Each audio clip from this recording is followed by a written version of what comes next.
Senhor presidente, senhor relator, colegas parlamentares, quem nos ouve.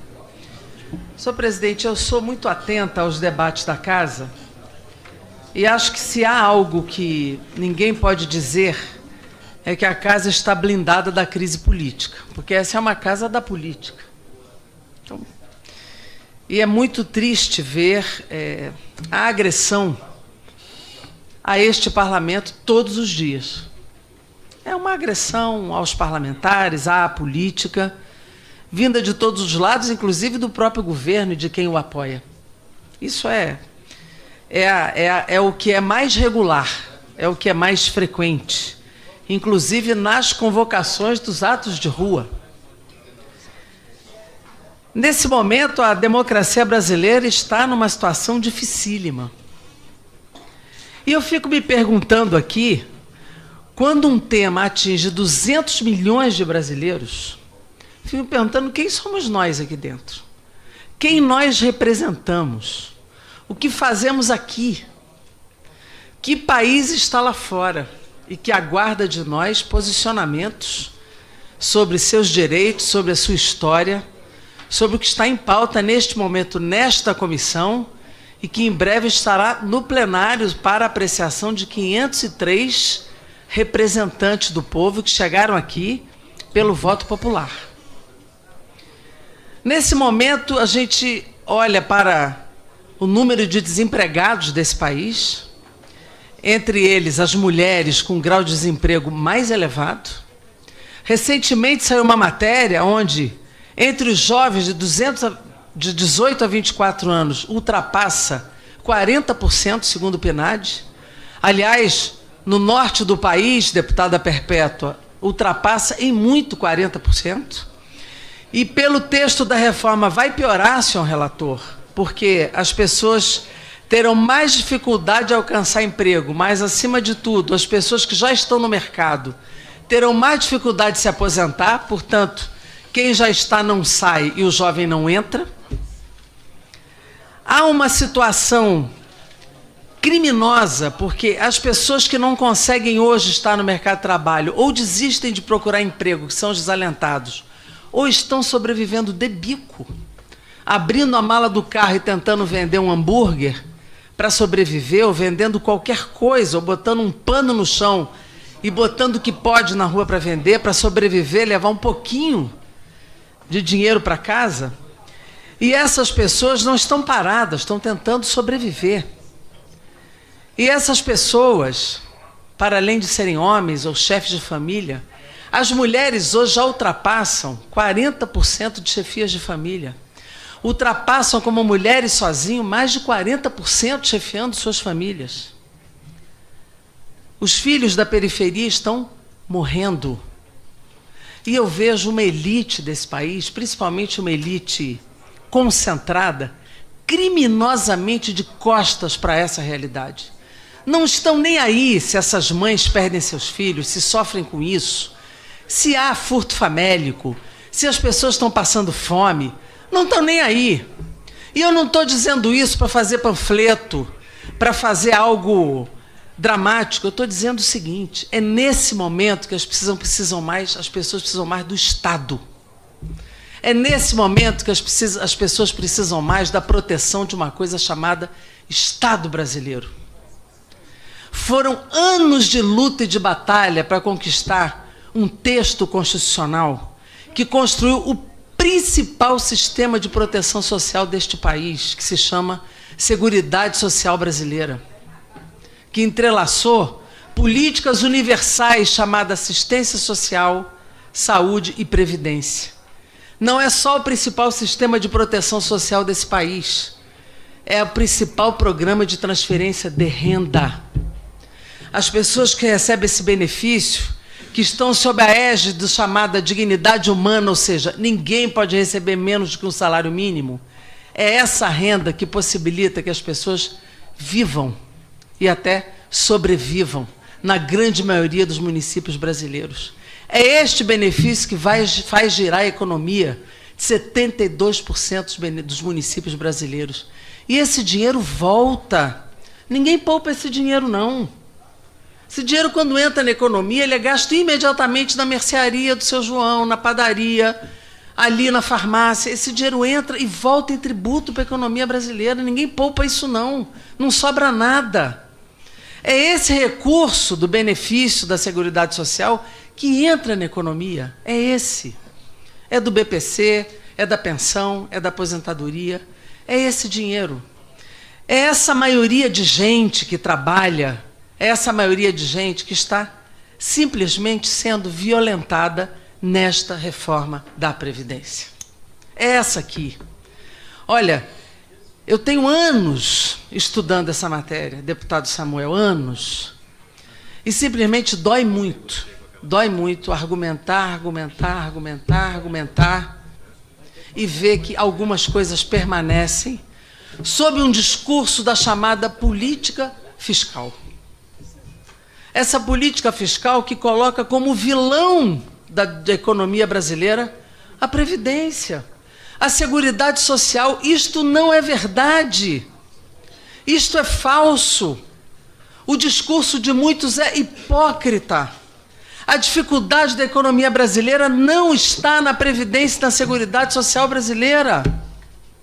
Vamos olhar o tamanho dos juros nesse país.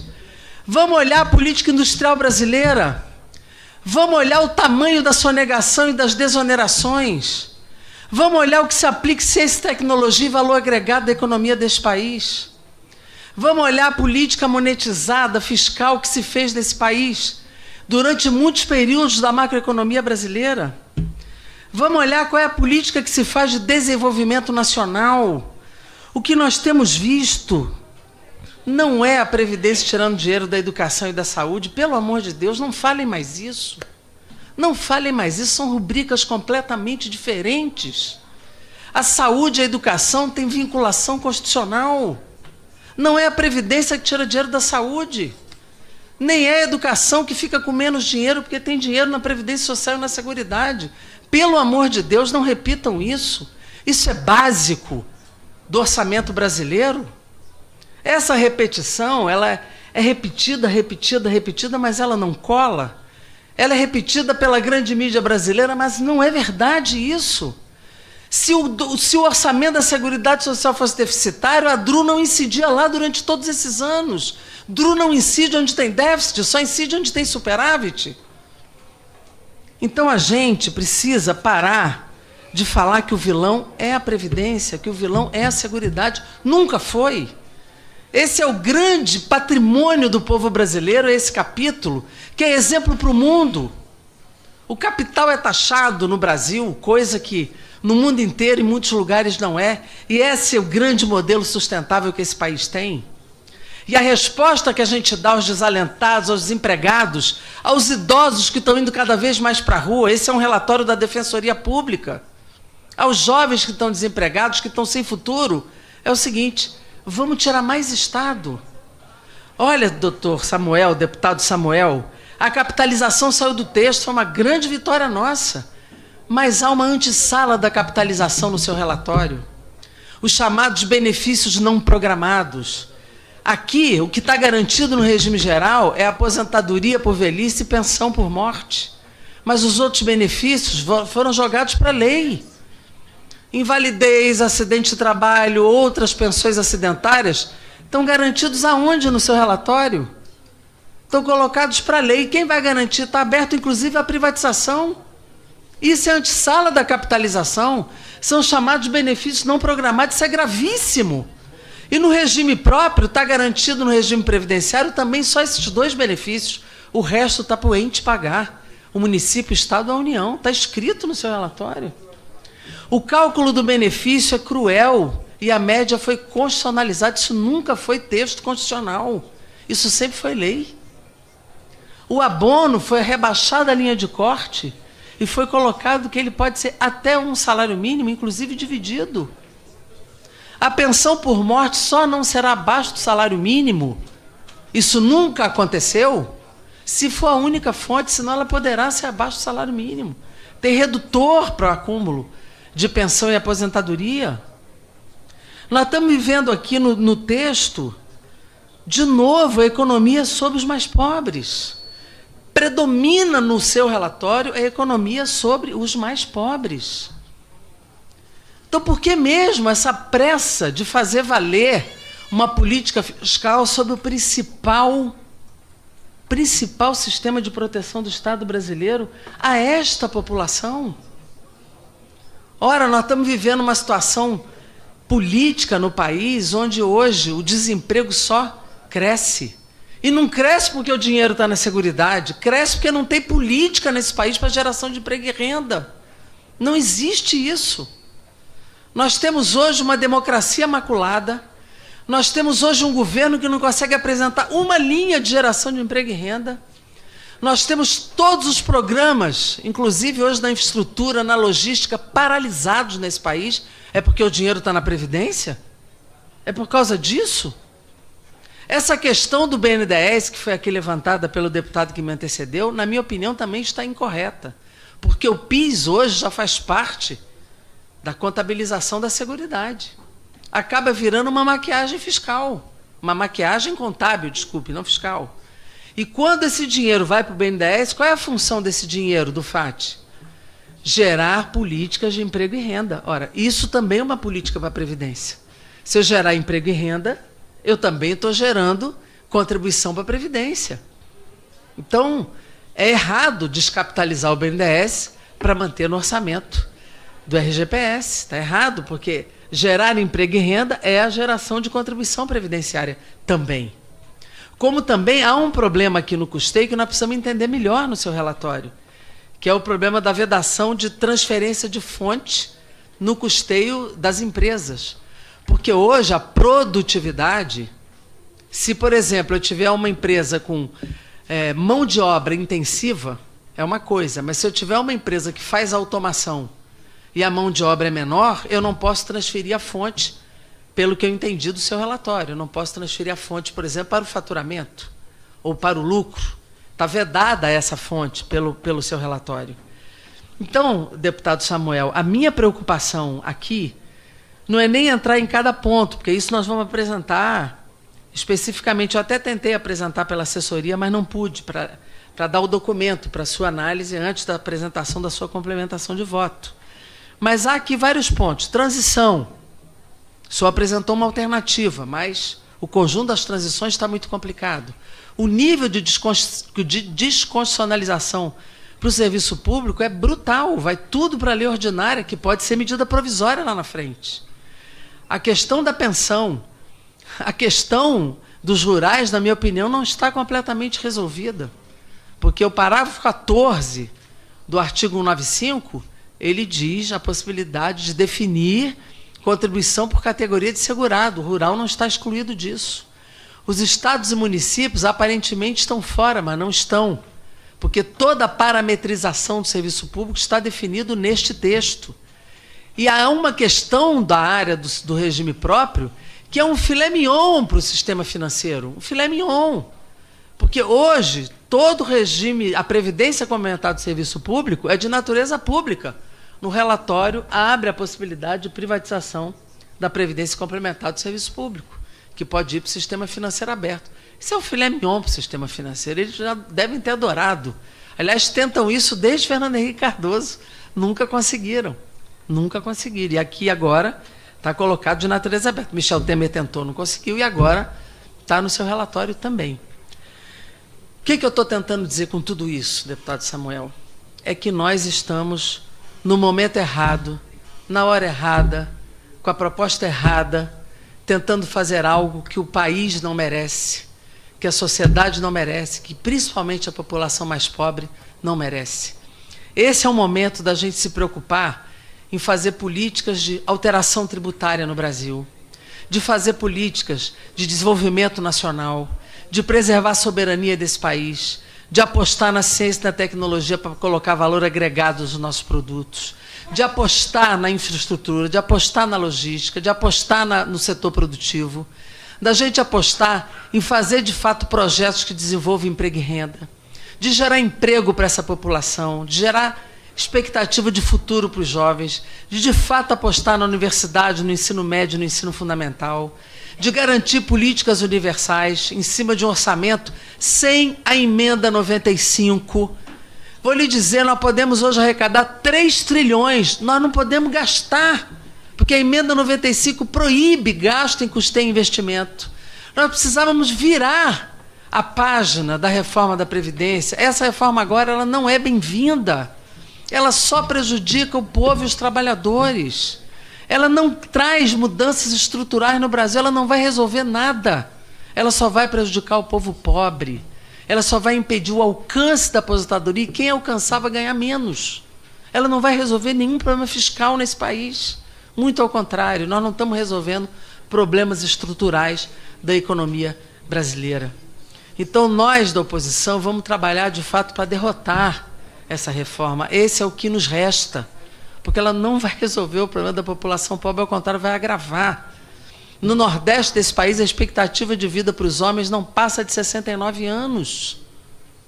E as mulheres um pouquinho mais, não chega a 70. Então, nós estamos falando de que país? Há uma desigualdade regional absurda. Pode ser que em São Paulo seja maior, mas no seu Nordeste, deputado Silvio, não passa de 69 anos. Então, eu estou falando de aposentadoria de homem aos 65, ele vai usufruir quanto? 5 anos, 4 anos de aposentadoria? Então, de fato, nós estamos prejudicando o povo brasileiro. Nós não vamos apostar numa reforma sem apostar na mudança econômica do país. E tem mais. É o momento desse parlamento se voltar em defender a democracia brasileira, em defender outro projeto nacional e a soberania. Nós estamos ficando submetidos a bater continência para a bandeira americana, a bater continência para o capital financeiro, a bater continência para grandes empresas, para o interesse do império, e nós não estamos, de fato, pensando nas empresas brasileiras, nas empresas nacionais, no povo brasileiro. Hoje nós estamos submetidos a outros interesses a partir da política desse governo. Nós precisamos pensar em nós, povo brasileiro, nós precisamos pensar em nós, juventude brasileira, precisamos pensar em nós, mulheres brasileiras que sofrem com 3 violências, de classe, de gênero e de raça. Essa elite míope que o Brasil tem está de costas para o povo brasileiro, está de costas para o sofrimento dessas mães que perdem filho todo dia. E eu, sinceramente, falo aqui pela minoria, mas falo também como uma militante de 39 anos do Partido Comunista do Brasil. É nesse partido que eu milito há 39 anos. E foi nesse partido que eu aprendi que a gente precisa olhar para uma realidade do povo brasileiro que é dura, duríssima, que lutou por liberdade, que lutou para superar a desigualdade, e é nessa batalha que a gente vai ficar, deputado Samuel Moreira. E apesar de eu entender o seu esforço, entender as suas convicções, eu compreendo que as nossas convicções hoje apontam para entender que a reforma da Previdência não poderia vir na frente, muito menos violando um modelo que foi essencial para que o povo chegasse até aqui sobrevivendo com o mínimo de dignidade. Eu nem vou gastar o tempo todo, mas deixo aqui essa palavra assim, de dor, de indignação quanto a isso que nós estamos vivendo agora. Muito obrigada, presidente. Deputada... Não, tem 3 minutos e 40. Daqui a pouquinho a gente vê isso. Vamos lá. Deputado, olha lá, eu tenho sido tolerante. Agora a gente vai estar comprometendo a fala dos outros que estão aqui. Não tem a parte não tem a parte na fala do tempo de liderança. Não existe. Desculpa, deputada. Tudo bem. Tudo bem, teria que ter uma delegação. A gente tem sido informal, mas vamos estabelecer alguns limites mínimos, senão daqui a pouco eu fico refém da minha informalidade. Tá bom, mas se... Vossa Excelência tem 3 minutos e 40 no tempo da liderança. Ah, tudo bem, obrigado, deputado. Deputada, eu pediria, deputada Jandira, que realmente nos enviasse alguns tópicos. Nós estamos realmente abertos a verificar algumas coisas que coincidem com a nossa pretensão. Não tem problema. E que na nossa perspectiva está no texto. A questão do trabalhador rural, nós tiramos tudo. Não sei o que possa haver ainda, e se houver, evidentemente, porque a intenção é essa. Mas só para... Eu não quero promover um debate, mas assim, a questão da Previdência, lógico que há divergências entre quem é a favor, quem é contra, quem é que faz. Cada um tem a sua reforma. O fato é que tem uma pergunta que eu acho que precede todas as outras questões. Por que uma reforma da Previdência? Por que nós estamos aqui sentados discutindo uma reforma da Previdência? Eu é que pergunto. Pode ter certeza que não é por prevenção, porque nós somos inteligentes o suficiente para percebermos que a Previdência vai quebrar daqui a 10 anos. Não, ela já quebrou. Eu discordo disso. Então, totalmente. são visões diferentes. Não há provas sobre isso. Veja Tem que provar isso. Veja que tinha um PLN aqui, recentemente, que o Congresso aprovou. Tinha um PLN aqui de 248 bi, porque ia faltar dinheiro para pagar a Previdência. Meu querido Tudo relator, bem, desculpe, nos meus 3 minutos, ou Veja, 1 minuto... Eu estou dizendo o seguinte, essa é uma evidência. Foi completamente falso aquele número. O governo reconheceu na sua nota técnica que não precisava de 248, só de 120, não era para a Previdência, foi para pagar juros. Todo mundo sabe que foi para pagar juros. Foi só para não violar a regra de ouro. Aquilo foi um discurso totalmente mentiroso. Todo mundo sabe disso. Deputado, há uma visão para alguns de que não há déficit na Previdência, para outros, como eu, de que há um déficit que precisa ser resolvido. De 54 bi. E que a questão, ela não deve ser só fiscal. Nós estamos preocupados em criar as condições, e aí, mais uma vez, eu quero reafirmar que a Previdência não resolve tudo. Ela não resolve tudo. Eu acho que as outras coisas sem a Previdência não serão resolvidas, essa é uma visão nossa, mas, ao mesmo tempo, o governo tem que tomar outras ações, outras atitudes, tem que ter programa na saúde, na educação, vai ter que ter programa. Tem que ter programa de governo. Por que primeiro ela, e não as outras? Não, né? porque a Previdência, porque o déficit chegou num ponto, hoje nós estamos com déficit primário há 6 anos consecutivos. Do quê? Ué, o governo. As contas do governo. Mas não estão com déficit primário. Mas não é da Previdência. Não, a Previdência é mais. Não. O déficit primário gira da ordem de 100 bi por ano, na média, desde o final de 2014. Até hoje, déficit primário, coisa que não existia antes. Não teve no governo Lula, não teve no Fernando Henrique. E passou lá no fim do primeiro mandato da Dilma ter déficit. E está tendo até hoje. Déficit primário. Gasta mais do que arrecada. Então, isso, em grande parte, promovido pela contas da Previdência. Grande parte. Hoje a Previdência consome 55% do orçamento. Mas tudo bem. Agora, desculpe, vamos, agora não é vamos. Da Previdência, não, tudo bem, mas são visões diferentes. São visões 400 bi de juro por ano. São visões isso diferentes. Não é da Previdência. São visões diferentes. Agora, dentro desse contexto, a gente procurou melhorar uma proposta que o governo mandou, e muito. A gente fez um esforço para melhorar muito essa proposta. E fomos até onde a gente achava que era o suficiente. Poderia ir mais, poderia ir menos, deveria ser. Vai ter muita divergência. Eu procurei expressar o conjunto. Eu estou só fazendo defesa do relatório para alguns pontos eu deixar aqui um pouco claro. Por exemplo, eu tentei mandar alguns pontos antes, mas a assessoria disse que não poderia. Não, para Vossa Excelência eu vou mandar. Isso, a assessoria não aceitou. Disse que era diretamente para Vossa Excelência. Não, pode ser com a assessoria e comigo simultaneamente. E eu queria só, por exemplo, já que foi colocado aqui algumas questões, por exemplo, os regimes próprios. Isso é uma questão relevante, os regimes próprios, né? Nós temos mais de 2.000 regimes próprios no Brasil, entre municípios, governos de estado e o próprio governo federal. São regimes próprios de Previdência. Esses regimes, nós estamos, inclusive, adotando uma medida de que não se crie mais regimes próprios. Essa é uma questão que está no nosso relatório, nós temos justificativa para isso, porque achamos que no futuro tem que convergir para um sistema só. Nós achamos que hoje as regras e depois tem que ter um sistema único para todos, igual. Não tem que ter regime próprio, público, que, por sinal, tem sido lá atrás as fontes dos privilégios. Porque o regime geral não tem privilégio, mas alguns regimes públicos têm privilégio. Então, é reunir tudo num sistema só, né, no futuro, fazendo uma fiscalização rigorosa, permitindo, inclusive, uma portabilidade dos superavitários para o INSS, se desejarem, por acordo, né? E ter uma rigorosa fiscalização e controle sobre aqueles que são deficitários. E porque são deficitários.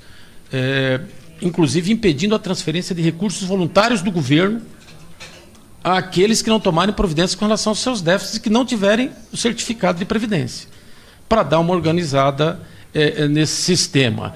E também no prazo de 2 anos, que todos possam ter um complementar, de alguma forma. Dar a oportunidade ao servidor também que vá para um regime complementar. Né? Em 2 anos, porque hoje você tem só 9 estados que têm regime complementar. Né? Então, você tem que fazer com que todos possam ter, né, para criar essa oportunidade para o servidor. Então, o relatório mexe realmente um pouco com essas questões dentro de uma visão nossa. E procuramos estabelecer o cidadão de baixa renda como uma grande prioridade, de até R$ 1.400.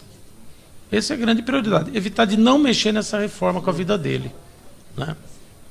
É isso que a gente procurou. O governo mandou uma proposta muito mais difícil. BPC, rural, sacrificando uma série de... E também procuramos restabelecer alguma receita de alguém que pudesse contribuir mais nesse momento, que já vinha até contribuindo com a CSLL. E o BNDES é aquele debate que a gente já colocou aqui, que nós estamos abertos. Mas eu não quero polemizar, é só para deixar a nossa visão também colocada, para verificar aí um contrapeso às questões que você colocou, abertos às suas sugestões. Presidente, Deputado